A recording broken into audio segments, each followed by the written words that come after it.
Hi and welcome! If this is your first video, my name is Caressa and welcome to another bookshelf unhaul. Yay! This is part 6. I have a playlist down below where I start at the very beginning at letter A. And so far I've made it all the way through the Cassandra Clare books. I think technically I made it all the way to Rachel Kong. I had Claire stacked horizontally, so I put it on the end of the shelf instead of the middle of the shelf. You know, I haven't had my lights on in any of these videos and they were so pretty. Now the lights are on. Anyway, it's 10 o'clock. I just got back from board game night and I drank one of these puppies. A Baja Blast. Will I sleep tonight? I don't think so.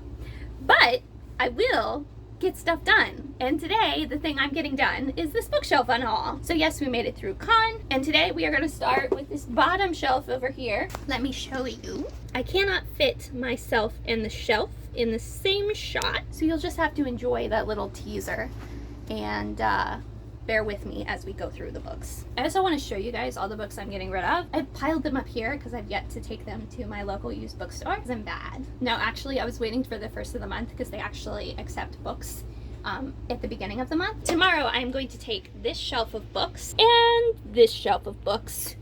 So there's a lot of books. Anyway, I've been talking for way too long, so let's get into the unhaul. The first book that I have here is Chris Colfer's Struck by Lightning. I have Chris Colfer's Land of Stories series, which we will talk about, but I have my books ordered by publication order, author than publication order, because I'm a fucking nerd. Obviously, I picked this up because we had a celebrity author. Chris Colfer was Kurt Hummel in Glee, and I'm not the biggest fan of Glee, but I grew up when it was airing. I think I've seen 2 or 3 seasons of it, which is shocking when you consider my track record in watching shows. Anyway, I wasn't that impressed with his writing in Land of Stories, which again, we are going to talk about in a minute, but this book was published before Land of Stories, and if I thought he came across as an immature and inexperienced writer in Land of Stories, I don't think I'm going to love this book that came before that. He's one of those authors that I thought, you know, I'll stick around and watch his later work, see if I enjoy it. But this is his earlier work, and I am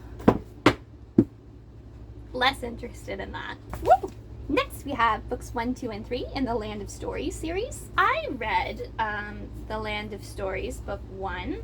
I gave it 4 stars on Goodreads, but I was being a little bit generous. Oh my god, I paid $12.59 for this book, but I did buy local. I actually have a video book review on this back when I was like, oh, you know what, I'm gonna start a book YouTube channel. I'm gonna be a booktuber. Now 10 years later, I'm like, hey, watch me unhaul my bookcases, part 105. Anyway, let me know if you'd be interested in seeing a review for this because I never uploaded it. Anyway, I just largely think that Chris Colfer is an inexperienced author. So I collected the next 2 books in his series because originally I was thinking, you know, I think that he could improve with time. It's not unheard of for an author to improve as they continue writing. For example, I love The Fault in Our Stars by John Green, but Looking for Alaska? I don't know about that. Looking for Alaska stands in the comments like, who do you think you are? John Green is a god. I don't really disagree. But as far as this series goes, I think I'm going to go ahead and pass it on to a younger reader. I had a lot of caffeine. I thought it would make me more excited, but I'm actually so tired now. I crashed hard. Anyway, whatever. These books, going to someone else. Next, we have Artemis Fowl by Erin Colfer, and also Artemis Fowl, The Arctic Incident. The Arctic Incident is book 2 in the Artemis Fowl series. These are middle grade novels. They were really big when I was a kid. Artemis Fowl is the main character, and he is sort of a prodigy criminal mastermind, but in a cute way. And in book 1, he discovers fairies, and book 2 is more about trolls.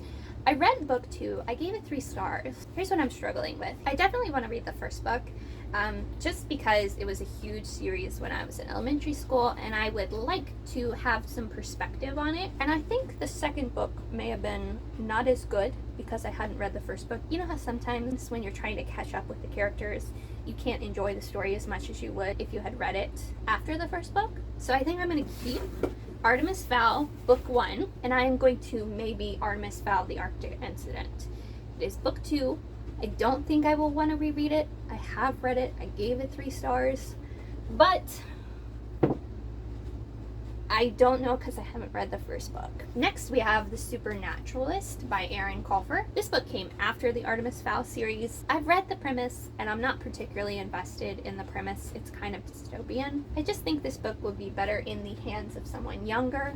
Although I love a good middle grade series, this one's just not piquing my interest. Next, we have something I'm very excited about.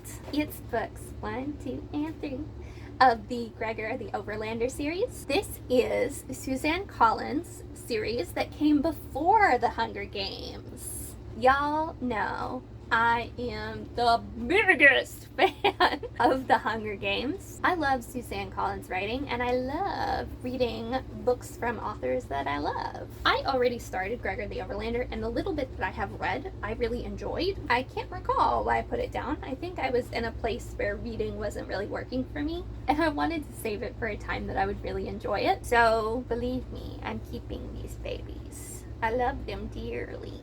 Next, we have The Hunger Games. If y'all are new to this channel, you may not know that I am a huge Hunger Games fan.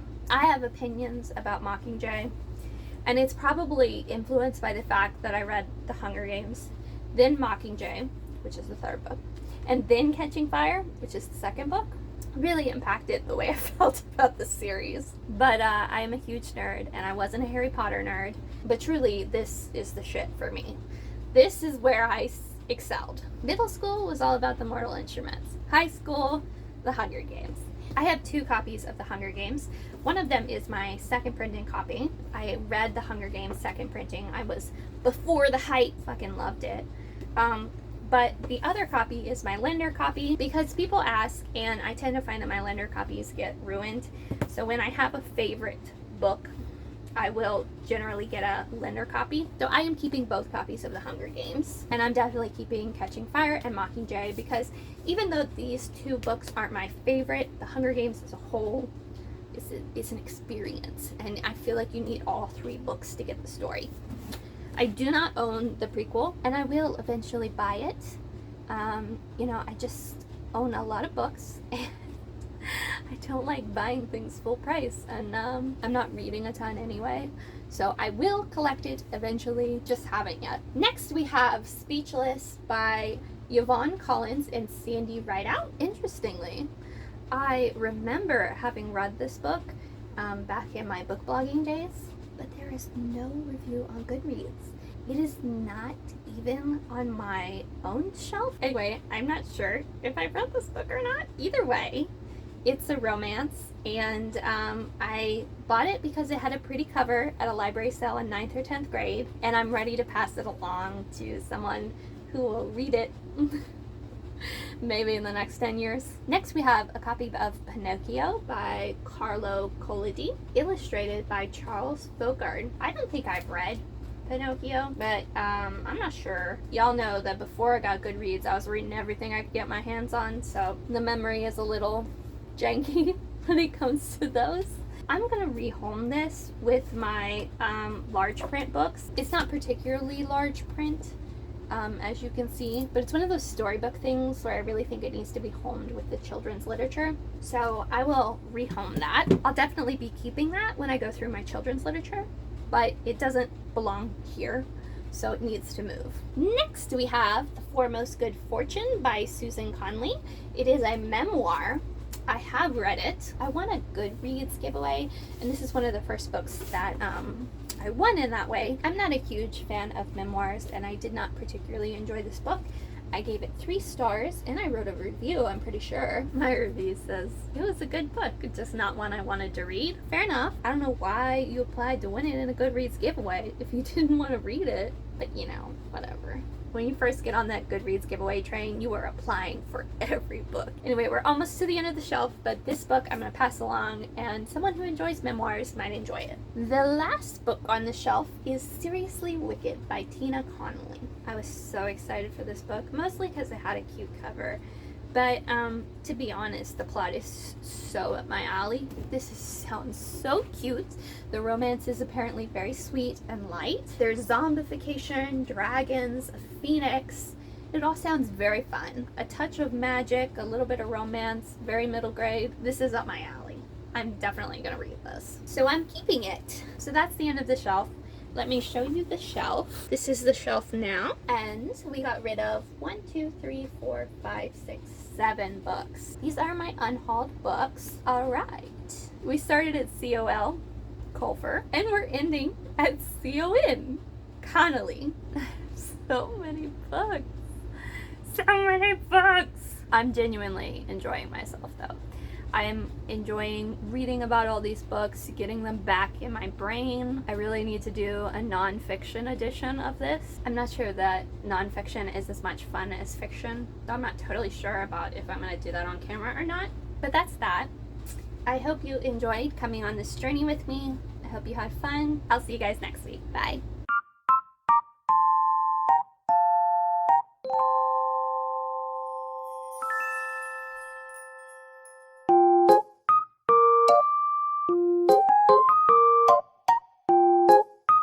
I have independently herded hundreds of readers towards Goodreads over the years. Truly.